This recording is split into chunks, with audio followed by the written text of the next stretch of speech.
యూనివర్సిటీలో 144 section curfew నడుస్తున్నట్లు ఉంది. ఎక్కడ ఒక 5 మంది స్టూడెంట్స్ కలిసి దేని గురించి అయినా డిస్కస్ చేద్దామని నించున్నా కానీ సెక్యూరిటీస్తో పాటు విజిల్ వేపిస్తూ ఉన్నారు. అంటే అంత ఫ్రీడమ్ లేకుండా ఉందా స్టూడెంట్స్కి? అంటే ఒక లేబర్స్ లాగా మమ్మల్ని ఎందుకు ట్రీట్ చేయడం?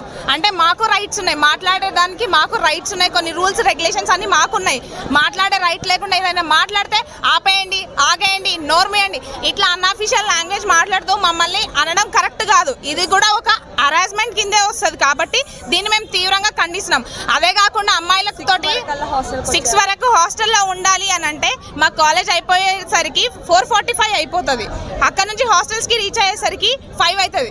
అంటే మేము అక్కడ నుంచి మళ్ళీ పర్మిషన్ తీసుకొని వచ్చేసరికి ఇంకో 15 మినిట్స్ టైం తీసుకుంటుంది కదా.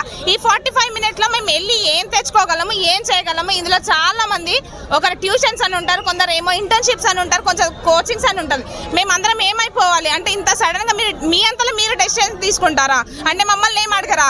యూనివర్సిటీ మీదా మాదా మాకు అర్థం కావట్లేదు. అంటే ఒక ప్రైవేట్ యూనివర్సిటీలో కూడా ఇన్ని ప్రాబ్లమ్స్ ఉన్నాయి. ఇంత ఇష్టం వచ్చినట్టుగా మాట్లాడటం జరగదు. ఎవరికి నచ్చినట్టు రూల్స్ వాళ్ళు పాస్ చేస్తున్నారే తప్ప మా ఒపీనియన్ ఎవరు మాత్రం అడగట్లేరు.